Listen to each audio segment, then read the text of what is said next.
Olá, galerinha! Vamos conversar sobre globalização e meio ambiente.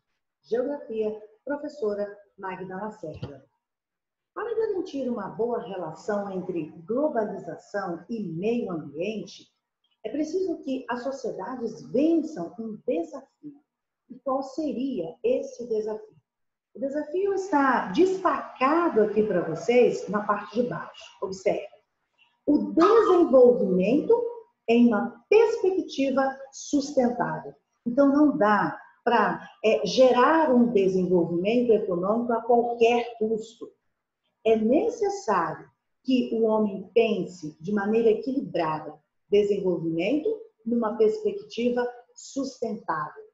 A relação entre globalização e meio ambiente expressa-se na perspectiva dos impactos gerados pelas transformações técnicas, sobretudo aquelas referentes à revolução técnico-científica e informacional, que propiciou avanços suficientes para integrar as diferentes partes do planeta e alterar os sistemas de produção, tanto no campo quanto na cidade.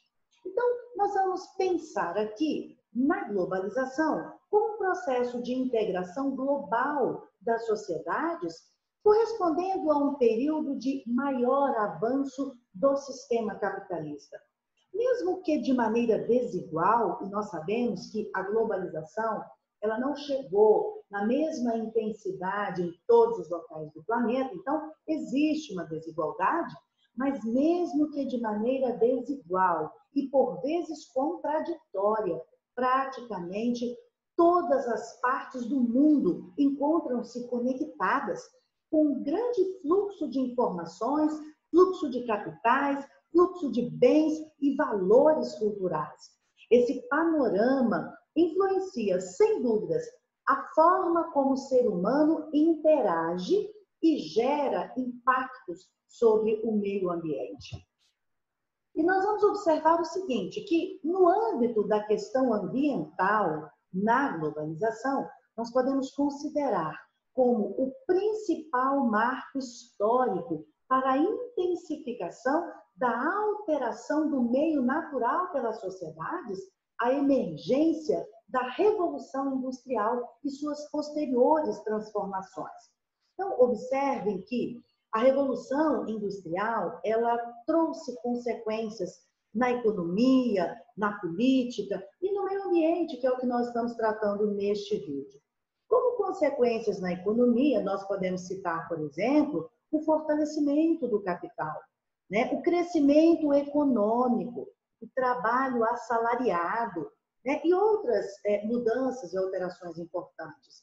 Na política, surgimento de teorias opostas ao capitalismo, desenvolvimento de ideias do liberalismo econômico, mas neste vídeo nós vamos tratar de forma específica das alterações ou das consequências do processo da Revolução Industrial no meio ambiente.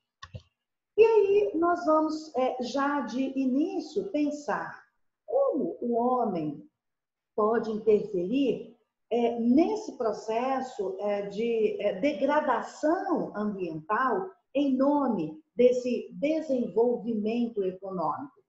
O primeiro problema que eu quero apresentar para vocês, o desmatamento.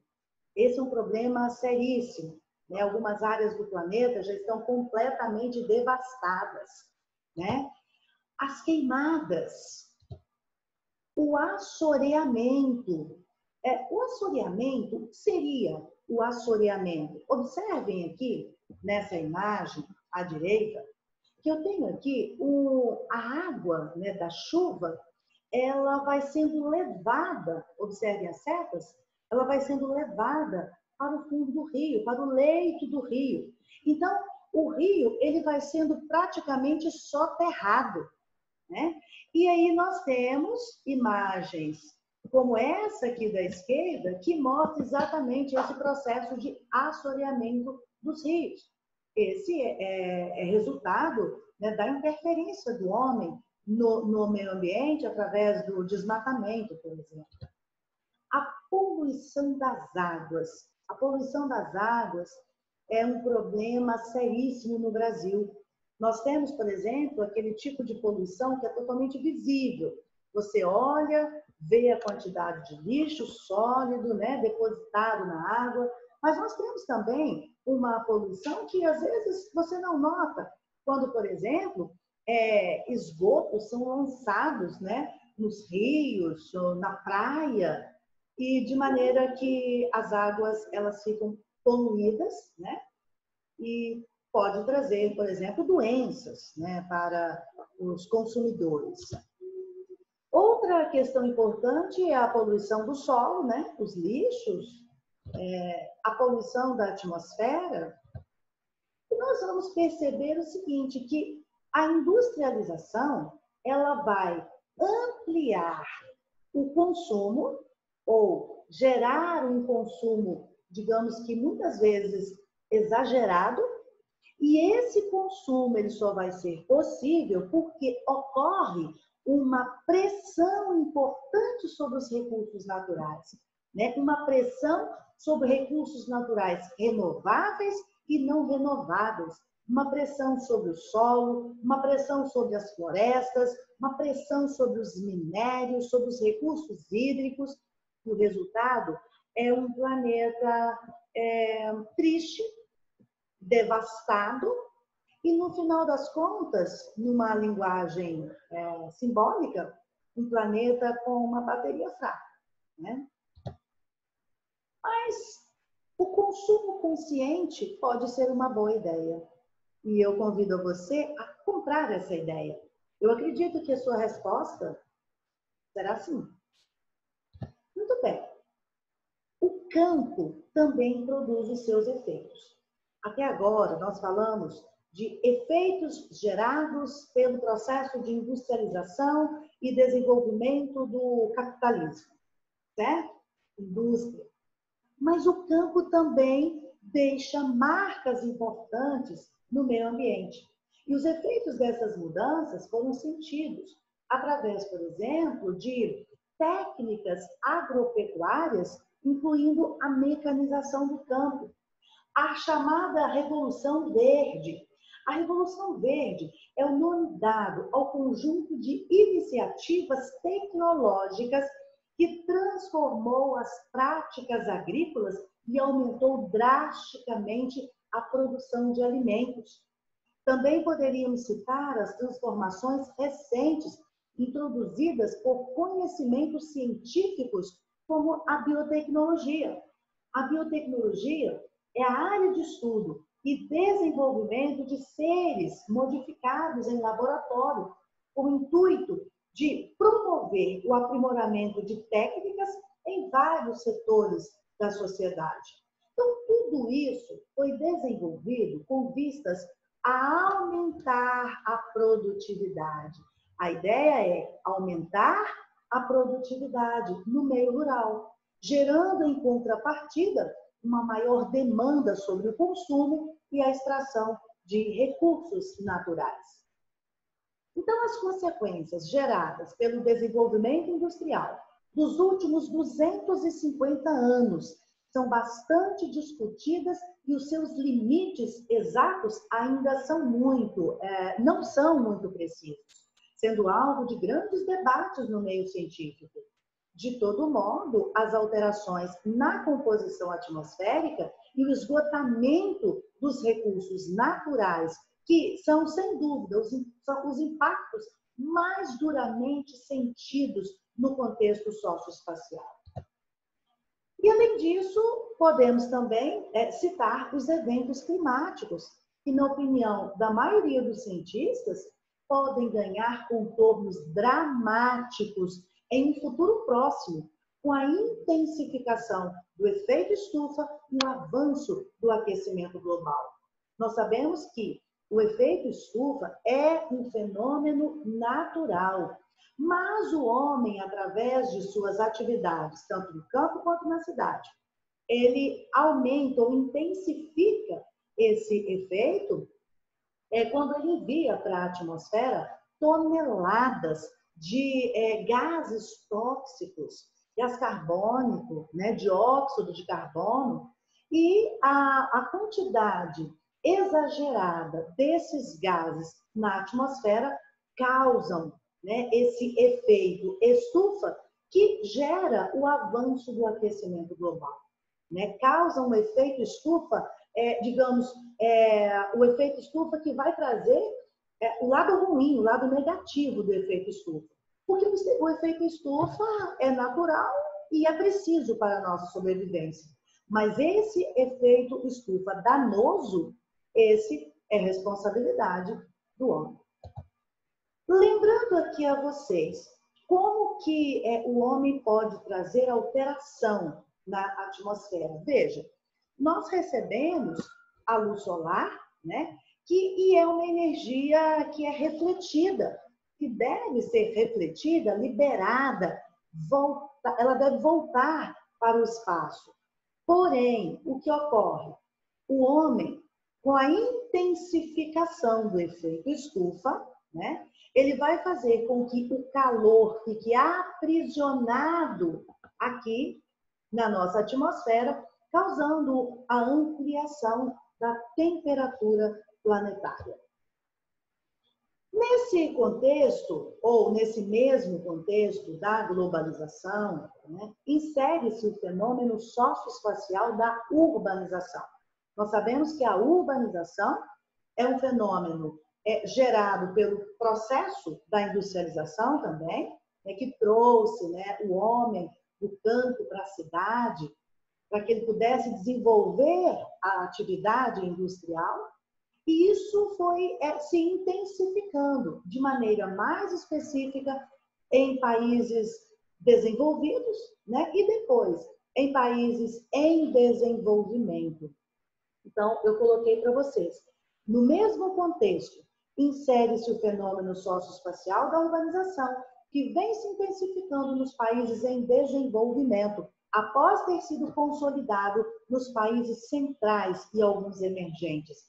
Porque o processo da urbanização, que é resultado da própria revolução industrial, ele já se consolidou nos países desenvolvidos. E nos países emergentes, nós estamos ainda nesse processo de urbanização. Então, os efeitos estão sendo gerados. Só que os efeitos, eles são gerados de forma planetária. Os efeitos da urbanização, da revolução industrial, de qualquer interferência do homem no espaço terrestre, as consequências são planetárias. E alguns problemas socioambientais urbanos importantes. Eu citei 2 aqui para vocês, que é a formação de ilhas de calor e a inversão térmica. Vocês vão observar o seguinte, que na cidade, a nossa tendência em colocar concreto sobre o solo, né, é maravilhoso para nós, né? Facilita a nossa vida e tudo mais. Mas colocar concreto no solo, asfaltar, né, as calçadas, colocar concreto no quintal da nossa casa, tudo isso é legal, é muito bom, mas isso impede que haja uma absorção natural da água pelo solo. Então, o que vai acontecer? Para que essas cidades sejam construídas, né, é necessário que haja a diminuição da presença de árvores. Então, nós estamos falando de desmatamento. Então, a pouca vegetação faz com que as cidades fiquem mais quentes do que as áreas ao seu entorno. Então, vocês vão observar o seguinte, eu tenho aqui o centro da cidade, praticamente zero de vegetação. Então, essa área central, ela vai ter um pico de calor muito maior em relação às áreas que estão à sua volta. Por quê? Pela falta da vegetação, né? E a inversão térmica é outro problema socioambiental urbano muito importante. Nós temos o fenômeno natural, que é o ar quente, né? O ar superaquecido, ele então é refletido para a atmosfera. E à medida que ele vai alcançando camadas superiores da nossa atmosfera, esse ar vai ficando frio, depois ainda mais frio. Esse é o aspecto natural. Agora, a inversão térmica, ela vai consistir no seguinte: quando o ar frio, que é um ar mais denso, ele é impedido de voltar para a atmosfera por uma camada quente, que é mais leve. Então, o ar mais denso, frio, ele fica aprisionado aqui, próximo aqui de onde nós estamos, né? Impedido por essa camada de ar quente. Então, o que nós vamos perceber é uma inversão. E esse ar frio, ele é completamente poluído pela quantidade, pela tonelada de gases que nós emitimos para a atmosfera. Então, o ar frio, completamente poluído, e pode trazer uma série de doenças para os seres humanos. Então, nós temos impactos importantes desse processo de urbanização, né? Gerados, por exemplo, pela má destinação dos resíduos sólidos, ausência de saneamento ambiental, e isso nos força a pensar em um conceito, que é o conceito de sustentabilidade, né? No cerne do processo de transformação e evolução das técnicas e dos objetos técnicos que atuam no processo de produção do espaço geográfico, existe uma incessante busca por alternativas que defendam o desenvolvimento econômico das sociedades, mas, ao mesmo tempo, também a ideia de preservação do meio natural. Porque nós interferimos na dinâmica natural do planeta. E, obviamente, todas essas questões que foram citadas de interferência do homem na natureza, isso vai gerar um custo. Por quê? É necessário que o homem pense em técnicas, em bens, em utensílios que serão utilizados na preservação e na conservação do planeta.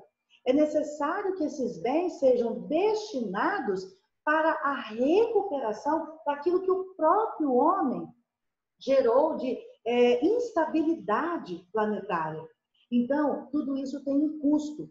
Esse investimento, né, em técnicas que vão gerar essa sustentabilidade é o que nós chamamos de custo ambiental, né? E é defendido por muitos como a saída necessária e possível para conciliar o crescimento social com a conservação ambiental. Qual seria o caminho para a atenuação dos efeitos da globalização? E aí eu já deixei em destaque aqui para vocês. Seria vencer a lógica de desenvolvimento via consumismo, né? Os impactos negativos da urbanização concentrada e da produção industrial plena, bem como a diminuição das desigualdades sociais. Mas, para isso, nós precisamos de um sistema mútuo de cooperação. Além da conscientização individual, é preciso um sistema mútuo de cooperação entre as nações, a fim de defender metas ambientais que atendam às necessidades básicas para a conservação da natureza. Então, muito obrigada pela presença de vocês.